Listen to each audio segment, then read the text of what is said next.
What if Dr. Martin Luther King Jr. didn't die in 1968, but instead woke up in modern-day America? The Boondocks explored this question in one of its most controversial episodes, Return of the King. But beyond the shock value and social commentary, this episode hides a deeper lesson, not just about culture, but about economics, leadership, and how movements rise and fall.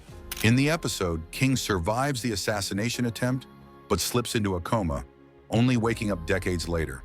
He's thrust into a world that's both radically different and hauntingly familiar. The civil rights battles he once fought have changed shape, from segregation signs to systemic inequality, and from marches to marketing campaigns. And while his old speeches once moved nations, he now struggles to find his place in a culture more interested in celebrity drama and consumer trends. This is where the satire cuts deep. Aaron Magruder uses King as a mirror, showing us how modern culture can lose sight of its own values. Instead of unified progress, we see fragmentation, distracted by entertainment, chasing quick validation instead of long-term growth. The episode's most infamous moment is King's speech at a rally, where his frustration boils over. He calls out the complacency and self-sabotage he sees in the community, not as an outsider, but as someone who sacrificed everything for its advancement.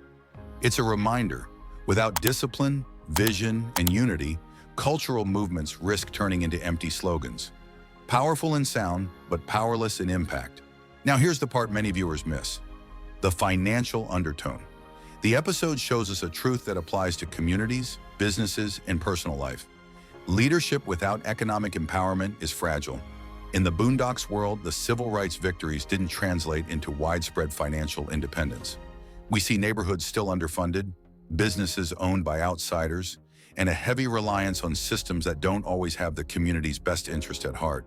From a money standpoint, this is the danger of winning cultural battles but losing the economic war. Without ownership of property, media, and businesses, progress can be reversed or co-opted. King's disappointment in the episode can be read as a financial warning.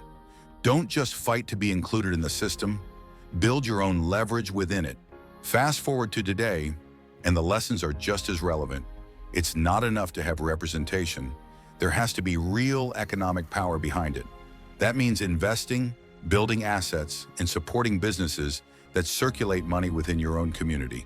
And on a personal level, it's the same principle. If you're spending everything you earn, relying solely on one income stream, or letting others control the platforms you depend on, you're setting yourself up to repeat history. The Boondocks didn't make Return of the King just to shock people. It was a wake-up call.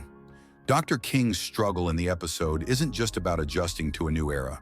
It's about realizing that cultural change without economic foundation is like building a house on sand.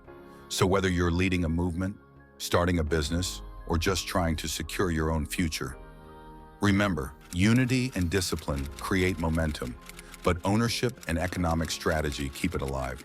If you found this breakdown valuable, hit like, drop a comment with your biggest takeaway, and subscribe for more deep dives into the hidden economic lessons in TV and film.